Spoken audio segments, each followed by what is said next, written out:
beliau adalah Dr. Evilda Silviana, SPOG. Waduh. Selamat siang dok. Sehat ya. Sehat dok. Terima kasih ya dok udah waktunya buat Betul. di sini ya dok ya. Nah, silakan nih netizen bertanya lah ya yang sebanyak-banyaknya nih. Boleh bertanya sekarang siapa di kolom komentar ya Mas Kuping ya. Dan pasti dapat hadiah dong. Betul sekali. Oke. Mas Kuping, mungkin ada yang mau ditanyakan dulu dari Mas Kuping? Ini kayaknya udah ada ya? Nih pertanyaannya. Walaupun kita udah nyiapin peluru nih sebetulnya. Kita udah banyak yang peluru, tapi kita udah ada satu abad nih kayaknya pembacain. Oke, langsung aja kali ya. Ini dari Rafika Rahmasati. Selamat pagi. Wah, ini waktu baca komentarnya pagi. Oke. Selamat pagi Dr. Elvida. Saya ingin bertanya jika persalinan anak pertama sesar, apakah bisa persalinan yang kedua normal? Sedangkan jaraknya hanya 2 tahun dan harusnya di usia kehamilan berapa minggu kita harus mengambil keputusan normal atau sesar jika sudah ada riwayat sesar sebelumnya. Oke. Terima kasih sebelumnya saya ucapkan kepada Ibu Rafika Rahmasati atas pertanyaan yang sangat bagus ini ya. Nah, persalinan itu ya dengan riwayat sesar sebelumnya ya di mana 2 tahun, kita perlu menentukan 2 tahun itu dari mana pertama. Yang pasti 2 tahun itu dari hari pertama hari terakhir, ya kan. Nah, kenapa sih jaraknya 2 tahun? Kita mesti tahu juga kan ya. Nah, menurut penelitian yang sudah dilakukan oleh para ahli, ternyata dalam rentang 2 tahun itu, jika seorang ibu hamil habis melahirkan sesar terus hamil lagi, itu ternyata ditemukan banyak terjadi robekan bekas operasi yang dulu.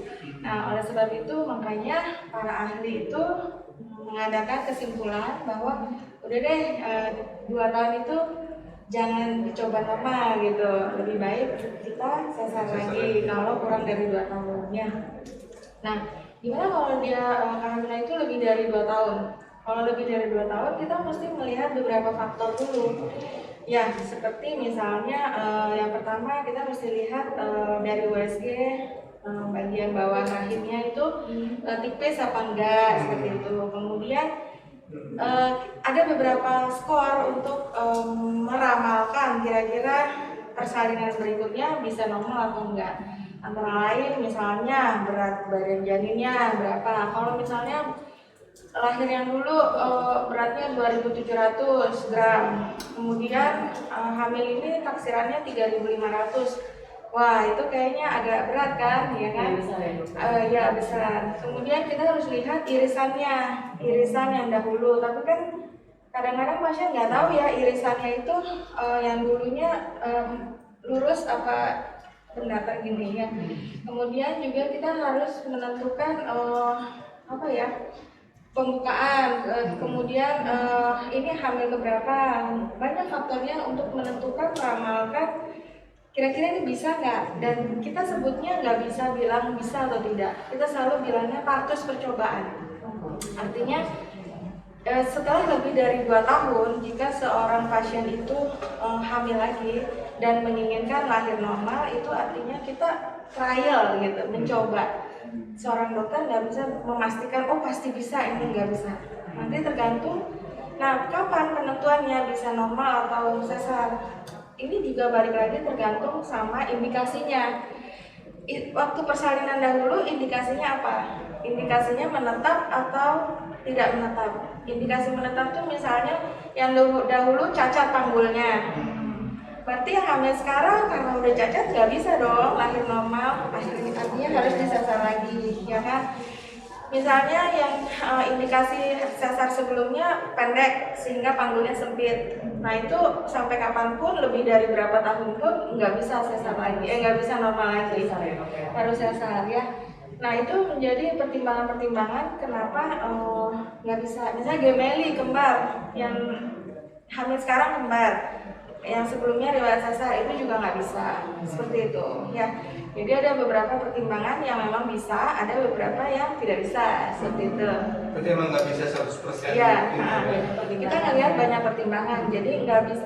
Nah, kapan sebenarnya kita udah bisa mulai tahu ini normal atau sesar arahnya? Nanti pas usia 36 minggu, gitu ya. Ya, 36 minggu. Kenapa harus 36 minggu? Karena seperti kita ketahui ya, kalau kehamilan itu kan ada 3 trimester. Dari trimester 1 nih tentang embriologi, jadi dia pembentukan dan pembentukan organ ya. Trimester 2 ini dia penyempurnaan organ, dan trimester 3 ini dia berkembang gitu. Nah, nggak bisa sebelum 36 minggu itu janin masih berubah-berubah posisinya, karena untuk menentukan meramalkan kira-kira bisa normal atau tidak, kita tergantung dari 3P misalnya ya. Yang pertama passengernya, kondisi bayinya gimana posisinya gitu, kemudian taksiran beratnya ya, kemudian kondisi air ketubannya, kemudian berikutnya adalah power ya, gimana, ada mules nggak pada saat itu ya kan.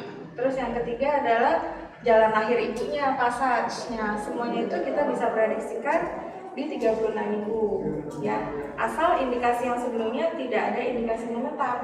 Kalau indikasi menetap seperti yang tadi saya bilang contohnya, ya udah itu nggak bisa gitu ya. Tapi kalau ya misalnya SC sebelumnya karena ketubannya pecah, habis air ketubannya, karena SC yang sebelumnya misalnya darah tinggi, karena SC sebelumnya misalnya letaknya sungsang, nah itu kan bukan indikasi mutlak. Jadi berikutnya hamil ini ya masih bisa ada peluang, tapi tidak bisa 100% janji, tergantung dari si faktor-faktor tadi ya. Nah, perlu diketahui kalau misalnya kita sudah merencanakan, oh ini kira-kira nih mau kita coba untuk lahir normal ya, setelah melihat kondisi segmen bawah rahimnya bagus, tebal ya, terus ketubannya bagus, berat bayinya itu janinnya nggak terlalu besar, kemudian posisinya bagus, tidak ada lilitan, terus kemudian air ketubannya banyak. Nah, tinggal kita ya udah menentukan dari mulai 36 minggu sampai 40 minggu itu ada mules nggak. Kadang-kadang banyak yang sampai 40 minggu ini kok mulesnya nggak ada gitu loh. Nah, kalau mulesnya nggak ada, satu hal yang perlu diketahui, bekas riwayat operasi itu tidak boleh dirangsang. Gitu. Udah pernah sesar sebelumnya? Iya, udah pernah sesar, karena bisa mengakibatkan si robekan jahitan yang sebelumnya. Jadi sangat kontraindikasi bekas riwayat sesar dilakukan perangsangan pakai obat ya, infus itu tidak boleh. Nah, jadi ya kalau udah 40 minggu ternyata tidak ada mules-mules, ya mau nggak mau ya sesar lagi gitu. Tapi kalau misalnya nih 37 minggu semuanya bagus, ada mules, ada, ya udah kita perlakukan seperti lahir normal dengan observasi ketat ya. Misalnya apa sih? Dengan ada pendamping di rumah sakit yang ada fasilitas kamar operasi ya. Kenapa? Karena kalau ada sesuatu dengan bayinya langsung operasi gitu ya. Terus dilakukan pengawasan dengan bidan-bidan dengan tenaga yang profesional seperti itu. Nah, tapi perlu dicatat lagi, kalau ternyata ada mules, kita observasi nih ya, maju nggak pembukaannya. Kalau ternyata maju gitu, ya ibunya mengedan dengan bagus segala macam, bisa lahir normal. Tapi kalau misalnya di tengah perjalanan tersebut macet, pembukaannya nggak nambah-nambah, ya tetap ujung-ujungnya endingnya sesar lagi, ya. Terus kemudian kalau udah pembukaannya lengkap, kepalanya udah turun, tapi si ibu kurang bisa ngeden nih. Nah itu ya 30 menit tuh nggak boleh terus harus lahir si bayi, nggak boleh, dan tidak boleh kita bantu dorong atau kita boleh apa, tidak boleh. Jadi memang persalinan dengan bekas riwayat sesar sebelumnya itu benar-benar sangat berisiko sih gitu, dan benar-benar butuh perhatian khusus, dan tidak boleh dicoba-coba dilakukan di klinik atau puskesmas atau di bidan praktek swasta ya. Jadi di rumah sakit ya? Iya, setiap kali riwayat ibu-ibu dengan riwayat persalinan sesar harus lahir di rumah sakit yang ada fasilitas kamar operasi. Itu untuk amannya seperti itu. Jadi untuk kapan waktunya, kira-kira 36 minggu kita lakukan pemeriksaan dalam untuk menilai kondisi si jalan lahirnya bagus nggak ya. Sebelum itu belum bisa. Kenapa? Karena si bayinya sendiri belum fix ya. si muter-muter dia ya. gitu. Karena masih kecil ya. Jadi usia 36 cenderung tetap si bayinya seperti itu. Jadi kebutuhan untuk cesar itu kan dari pihak rumah sakit ya. Dalam Iya. arti gini, kadang-kadang kan ada keluarga yang kekeh gitu. Oh enggak ah, dari nenek moyang kita tuh kita nggak ada nih yang sedia punya cesar gitu kan, pasti bisa normal. Pernah nggak ada kasus kayak gitu yang dimana pihak keluarga tuh memaksakan diri untuk normal gitu? Iya, pernah aja. Biasanya kalau seperti itu sudah kita informasikan risikonya ini gitu, terserah keluarga. Kalau keluarga mau terima risikonya silahkan, kalau tidak mau ya silahkan juga seperti itu. Di zaman sekarang kita ada yang namanya di mana-mana surat pernyataan ya, informed choice ya namanya. Jadi kita sudah punya ini loh baiknya, ini loh buruknya, terserah mau pilih yang mana seperti itu. Jadi sama-sama enak seperti itu. Artinya ada tanda tangan dari pihak Iya, keluarga juga ya, kalau dari misalkan pihak dia tulis memaksa ya. untuk Iya. normal gitu kan. Iya. Benar ikutin apa kata dokter aja ya, Iya, lebih aman amannya sih. ya. Apalagi Iya. yang udah punya tadi ya dulunya bukan sesar gitu kan. Oke, luar biasa nih penjelasan dari dokter ya. Nah ini ada lagi nih dari Eti Mas Adison Rosmina. Oke, selamat pagi dokter Evida. Saya mau tanya dok, saya KB suntik baru 4 bulan, terus sekarang udah dilepas KB-nya dok, udah mau 8 bulan belum mens. Kira-kira mens nunggunya berapa lama dok setelah dilepas KB? Gimana tuh dok? Nah ini KB-nya suntik ya tadi ya. Suntiknya perlu diketahui juga suntiknya suntik apa, suntik KB yang 1 bulan atau 3 bulan ya kan? Oh baru Maksudnya 4 bulan ya, suntik baru 4 jenis bulan. jenis Iya. suntikannya. Masaknya kalau dari suntikannya juga ya. Kan suntik KB ada 2, ada yang 1 bulan, ada yang 3 bulan tuh. Nah ini kan belum ada story ya. Penjelasannya ya. Suntiknya 3 kali jadi 3 bulan. Iya tapi belum ada Iya, penjelasannya ya. jadi mungkin Ini gimana tuh jadinya tuh? Perbedaannya apa dok antara yang 1 bulan dan 3 bulan? ya kalau 1 bulan mens, setiap bulan mens kalau suntik 1 bulan. Tapi kalau suntik yang 3 bulan nggak mens. Gitu. Ini sih dia udah dilepas ya KB-nya ya. Iya. Udah mau 8 bulan tuh katanya. Ya memang ini salah satu efek ini sih, salah satu efek apa namanya? Kan suntik itu isinya hormon ya, jadi otomatis kalau bagi orang yang sensitif, ya dia bisa sedikit mengganggu si hormon yang udah ada di dalam badannya. Makanya saya nggak terlalu anjurkan sih untuk iya penggunaan hormon. Nah ini ya nanti kalau belum mens coba dites pack aja dulu. Kalau memang negatif segera aja ke dokter biar di USG atau diperiksa dulu ya untuk bisa tahu kira-kira kenapa seperti itu. Oke, diperiksa dulu. Mungkin efek dulu dari ya. suntikannya Iya, jadi yang iya. harusnya 1 bulan malah 8 bulan gitu ya. Oke. Oke, ada lagi nih dari Q Nitalma. Iya. Assalamualaikum Bu Dokter, saya lagi hamil memasuki 31 minggu. Karena air ketuban saya kurang, apa bisa normal atau harus sesar dok? Nah, ini penentuan air ketuban yang kurang itu siapa yang menentukan? Sebelumnya pertanyaan saya seperti itu, ya kan? Nah, berkurangnya itu seperti apa? Ada yang berkurangnya sedikit, ada yang berkurangnya banyak banget. Terus kemudian untuk bisa normal atau tidaknya lagi-lagi harus diperiksa dulu, diperiksa kondisi panggulnya, kondisi janinnya, sama kondisi yang tadi powernya ya. Nah untuk itu sebaiknya kalau memang sudah dinyatakan ketubannya sedikit, itu cepat-cepat untuk konsultasi lebih intens lagi sama dokter kandungannya ya, untuk benar-benar dipantau dengan ketat. Itu beratnya gimana, pematangan kaminya sudah belum ya, supaya jaga-jaga kalau ternyata si bayinya ada apa-apa dan harus dilahirkan segera, itu sudah ada persiapan seperti itu. Jadi untuk kalau sudah dibilang ketubannya sedikit, ya juga perlu dicari tahu kenapa kok bisa ketubannya sedikit, apa udah keluar ya kan, apa udah ngerembes atau gimana. Kalau memang sudah ketubannya nggak sadar keluar, itu bisa menyebabkan infeksi seperti itu. Jadi perlu itu pertanyaannya menggantung kenapa bisa ketubannya sedikit seperti itu ya, sebaiknya dicek ke rumah sakit. Sebaiknya dicek ya, ke rumah sakit ya. Biar tahu ada jelas ya, dok, ya, ada bocor nggak itu ke selaput ketubannya. Lebih lanjut. Iya. Nah baik nih, Mbak Rin ada pertanyaan dari Transitizen nih. Oke, boleh. Dari @your_pjt7891. Waduh namanya mantap. Apa ciri-ciri kelahiran sesar nih dok? Dan apa saja yang harus kita siapkan? Ciri-ciri Ciri-ciri kelahiran sesar. Maksudnya tanda-tanda. Tanda-tanda kali ya maksudnya ya. Atau mungkin yang mengharuskan disesar kali ya. Kalau dengan kondisi asli sesar itu dengan kondisi apa sih dok? Yang pasti mungkin maksudnya itu kali ya. Itu ya. Oke. Apa ciri-ciri kelahiran sesar? Ciri-ciri Ya dibelek. Tetap anak gitu ya. mungkin bisa gitu ya. Mungkin ini kali maksudnya kondisi yang mengharuskan kali ya. Ciri-cirinya kali yang harus sesar. Kondisi ya. Ternyata, oh kalau ini pasti sesar nih gitu atau Nah itu kayak beberapa ya untuk mungkin kalau kita menerka-nerka ya isi jawab pertanyaannya ya. Betul.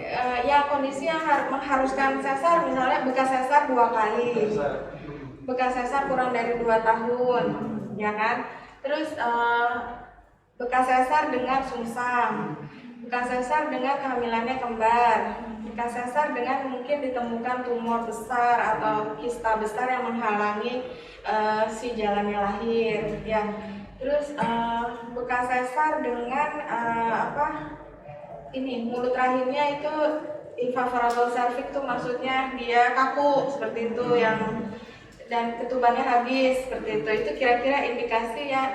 Bekas sesar dengan lintang, bekas sesar dengan apa lagi ya, banyak sih ya. Kalau misalkan sama sekali belum pernah sesar gitu, maka dalam arti ini hamil pertama gitu. Nah itu gimana? Itu gimana mas? Ya misalnya baru hamil nih ternyata, wah ini mah kayaknya harus sesar nih gitu, baru pertama kali gitu. kondisinya apa? Kondisinya apa? Kalau sesar. Ya kan nggak sesar. Tapi kalau sama sekali belum berpengalaman sesar gitu. Gawat janin.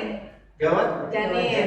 Jadi ini hamil pertama ya, nggak ada misalnya terus kemudian ternyata ketubannya sudah pecah, menyebabkan infeksi dan terus tidak ada pembukaan, tidak ada mules.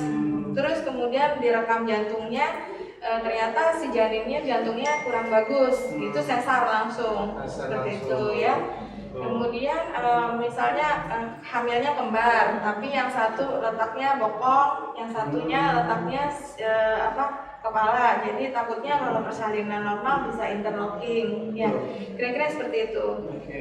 Apa saja yang harus kita siapkan dok kalau terjadi itu katanya? Terjadi apa? Yang tadi Lanjutannya, Dok. harus disesar. Disiapkan mental, Doa, ya kan? disiapkan biaya, Ya, oke. terus apa lagi? Atau asuransi. Ya kurang lebih gitu lah ya. Kalau misalkan tadi yang belum ada bekas sesar ya itu kan dengan kondisi tertentu ya. Baik. Oke, mantan citizen mantap jasa. Citizen pertanyaan sekarang kembali lagi dari Hospital ya. Oke. At my olive 2519 dok, saat ini kakak saya sedang hamil 37 minggu dan rencana mau melahirkan sesar, harus menunggu kontraksi dulu. Apakah bisa menentukan tanggal untuk melahirkan secara sesar dok? Oh iya, kadang-kadang ada yang mau maksa. Pasti yang kita Gitu, kayak istrinya ya. 88 2000. Padahal harus yang lahir. Iya. Nah, jadi kalau mau sesar yang pasti kalau ini namanya kan sesar elektif ya, artinya direncanakan bukan yang emergency. Syaratnya asal si bayinya sudah hamilnya cukup ya, artinya cukup bulan, beratnya bagus, paru-parunya bagus, matang semuanya. Ya kita bisa aja menentukan tanggal, tapi sebaiknya jangan sampai lewat posterem gitu. Dan kita harus lihat juga kondisi janinnya dengan ketat, ketubannya atau semuanya, detak jantungnya masih bagus enggak. Kalau semuanya masih bagus ya silakan aja gitu. Ada umumnya sih antara 37 ya 38 lah, 38 biasanya. Bisa ya. Oke. Bisa guys, jadi ya. Ternyata bisa ya, bisa ini ya. Tapi jangan maksain juga gitu, karena pengen sama gitu kan tanggal lahir. Tanggal sekian, jam sekian, waduh. Jam 7. Maksain juga jadinya ya. Emang Biasanya bayarannya double itu. Oh gitu ya? Enggak. Berarti senyum dong.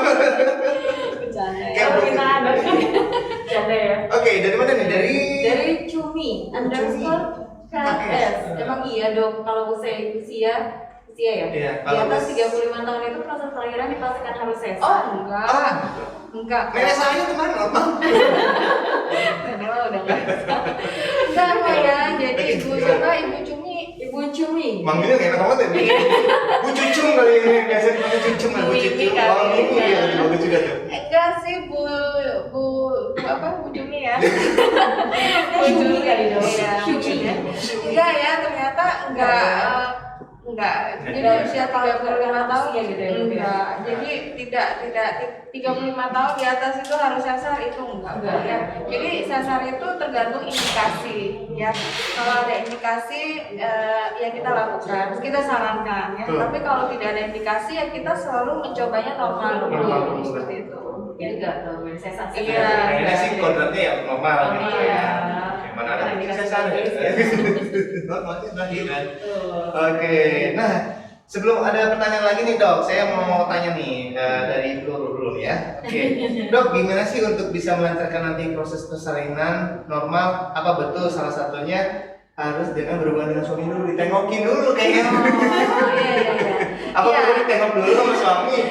Kasih Iya. jangan nanti tengokin dulu. Iya, jadi kalau memang si kehamilan itu udah cukup gitu ya, beratnya udah bagus, usianya kandungannya udah cukup. Memang sih kegiatan ditengokin itu ya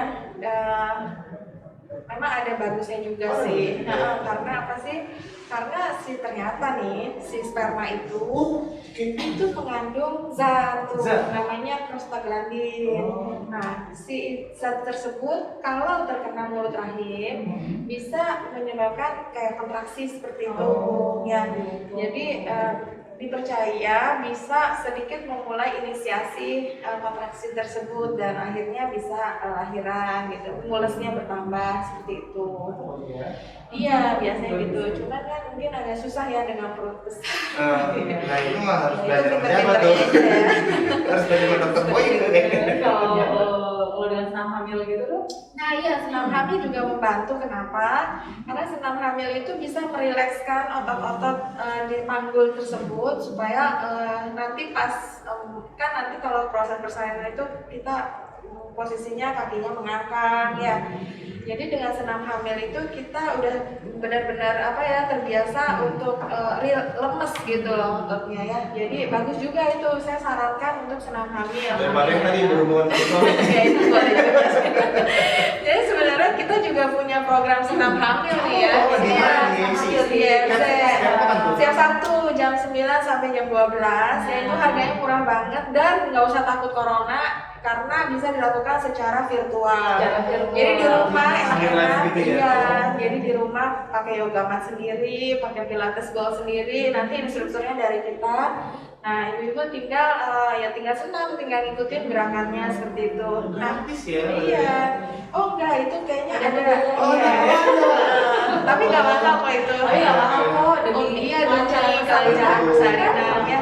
Nah itu senam hamil tuh bagus kan, meregangkan otot, lemas. Karena kalau lahiran posisinya itu kan kakinya kanan gitu ya, tertekuk. Kadang-kadang suka aduh sakit seperti itu. Nah dengan senam hamil kita yang mencegah hal-hal Oh seperti itu itu. ada biaya, tapi kalau ikutan live gitu kan masa gimana tuh kalau bayarnya?